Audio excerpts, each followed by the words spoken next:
Welcome to the first honors chemistry tutorial, and we're looking first at some basics from your summer assignment. And we're going to start off with classifying matter. And what I'm going to do here is draw a simple flow chart on the basics of the types of matter and how we can tell them apart. So I'm going to start out with matter itself at the top. And matter is anything that has mass and occupies space. So it's basically any of the materials that you find here on Earth, including you and me. If the matter is not uniform throughout, in other words, we can see different particles in it with the naked eye, then we would call that a heterogeneous mixture. So the word hetero means different, if you remember that from biology, okay? And if we were looking at a naked eye view of that, of our heterogeneous mixture, we have a naked eye view.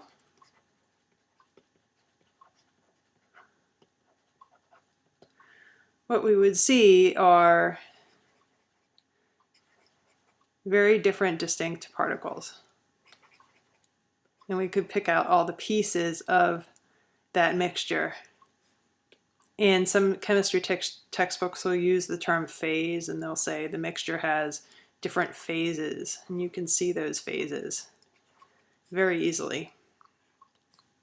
So some examples of heterogeneous mixtures could be something like a food, like a chocolate chip cookie. The dough and the chocolate chips are two phases of a mixture, or chicken noodle soup, which you have the broth and the chicken and the noodles. Beach sand is a heterogeneous mixture. If you look at it closely, you have different types of minerals composing that sand. Those are all heterogeneous mixtures. However, if the matter is uniform throughout, it all looks the same, then we use the term homogeneous.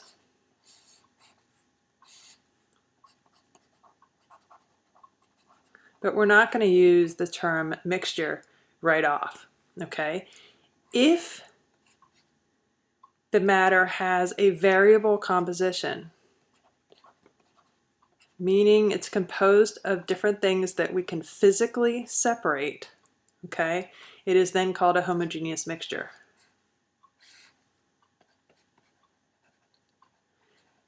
And we will discuss the means of physical separation in class. However, if it has a uniform composition, meaning the composition is the same all throughout the material, then it is called a pure substance.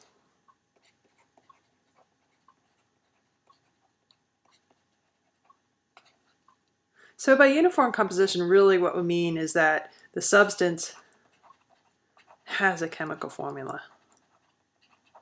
It has a recipe to it. If we cannot separate that pure substance into simpler substances, then we got us an element. However, if we can chemically separate it, so we would need to use either a chemical reaction or energy into the system to separate it, then we have a compound. But keep in mind that both of these things, the element and the compound, have a chemical formula. Okay? They have a uniform composition. Now, what would a naked eye view of homogeneous types of matter look like? Well, a homogeneous mixture, if we look at a naked eye view, maybe this is a little silly to think about this in cartoon format, but actually I really don't think so, because I think it's important in our study of chemistry to get a particulate view of matter. In other words, being able to visualize matter at the particle level. And that's really going to help us all throughout our study of chemistry, is visualizing matter at the particle level. And I'm really going to be emphasizing that in class and giving you some labs and some practice things to help you really get adept at doing that. But a naked-eyed view of a homogeneous mixture, it really all looks the same throughout. Okay, it's going to be, it would be all the same color. You don't see any individual particles. Okay, an example of a homogeneous mixture would be salt water, salt dissolved in water, many different chemicals that are soluble, that dissolved in water. They all make solutions. Okay, those all look the same throughout. So let me emphasize here that these homogeneous mixtures are called solutions. That doesn't mean they're all liquids. Not, some solutions are actually solids. Alloys of metals, such as steel is an alloy that is made of iron and nickel and chromium and so forth. That is a solution, a solid solution. Some minerals are actually solid solutions. They're mixtures. They're solid mixtures. They look all the same throughout, but they are a solid. Air is a gaseous solution of nitrogen, oxygen, and carbon dioxide. Okay, the naked eye view, though, it looks all the same throughout. What about the naked eye view of pure substances? Again, it's going to look all the same throughout. So in order to differentiate these, we'd want to be able to look at them at the atomic level. So let me just emphasize again here, the naked eye view for these guys all looks the same. It all looks the same. So we want to look at an atomic view or a particulate view. Let me use the word particulate, meaning we're on the level of atoms here.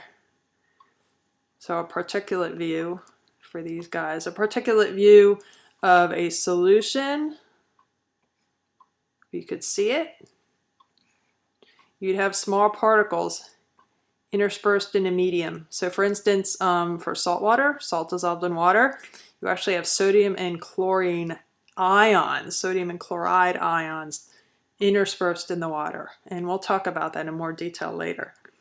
If we look at an element at the particulate view, let's say we looked at a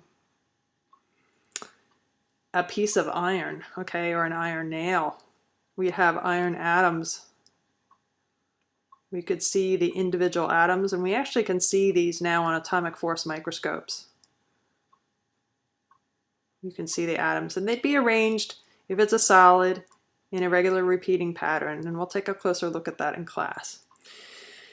If we have a compound, then you're going to have atoms that are chemically joined together, and they are in specific ratios. So for water, you've probably seen water molecules in biology. Here's 2 water molecules. The formula for water is H2O. So you get a different color here to label it. There's my oxygen atom. And the blue small ones here are hydrogen atoms. So we have 1 oxygen atom for every 2 hydrogen atoms. We have this specific ratio here in the compound. So there's our particulate view. So that's sort of a basic flow chart of telling or classifying matter, or telling the different types of matter apart. There are different types of mixtures, and we can even classify this even further, and we'll probably take some time in class, and I'll show you that a little bit more, okay? But these are the basics.